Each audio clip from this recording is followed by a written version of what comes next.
došli i hvala što ste se pridružili. Današnja lekcija fokusira se na jednostavnu, ali snažnu promjenu. Prijelaz od inkluzije kao principa do inkluzije kao prakse. Zašto inkluziju treba prakticirati, a ne samo deklarirati? Studenti rijetko imaju koristi od apstraktnih obećanja. Inkluziju doživljavaju kroz svakodnevne interakcije. Rezultati UKRASTUD projekta pokazuju da studenti koji su zadovoljniji politikama uključenosti na matičnom sveučilištu, podrškom vadi tutora i administrativnog osoblja iskazuju višu psihološku i socijalnu dobrobit. Tutori mogu poticati inkluziju komunikacijom koja je jasna, podržavajuća, predvidiva i poštuje jezičnu raznolikost. Pa neki praktični primjeri. Jasno objašnjenje akademskih pojmova, provjera razumijevanja bez osude, pružanje pisanih sažetaka. Jasna komunikacija smanjuje tjeskobu i povećava samopouzdanje, posebno za studente koji ne govore materinji jezik. Drugo, pristupačnost materijala. Inkluzija zahtijeva izradu materijala koji su upotrebljivi za sve studente. Omogućite slajdove i bilješke unaprijed, omogućite sažetke na engleskom jeziku gdje god je to moguće. Koristite strukturirane rasporede i jasan format.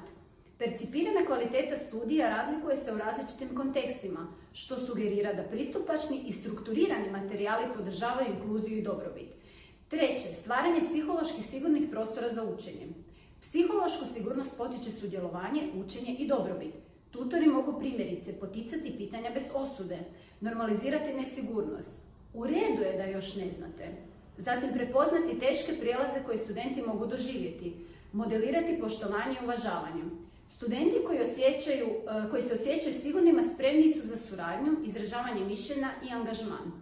Četvrto, provjera pretpostavki. Inkluzija zahtijeva svijest da je situacija svakog studenta jedinstvena. Zatim, tutori bi trebali pitati studente kakvu podršku trebaju, izbjegavati stereotipe prema nacionalnosti, jeziku ili akademskoj pozadini.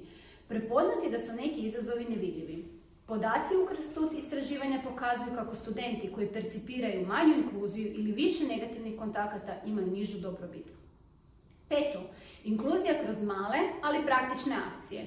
Male dosljedne akcije stvaraju mjerljiv utjecaj, primjerice ispravno izgovaranje imena, poštivanje vremenskih razlika na online sastancima, kratke provjere na početku nastave, dosljedna povratna informacija i očekivanja, uvažavanje kulturnih razlika u sudjelovanju. I za kraj, prijedlog za jednu aktivnost.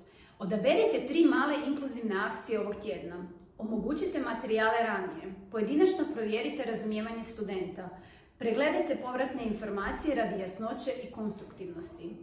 Inkluzija raste iz namjernih navika, a ne iz deklaracija politike. Hvala što doprinosite inkluzivnom i podržavajućem akademskom okruženju.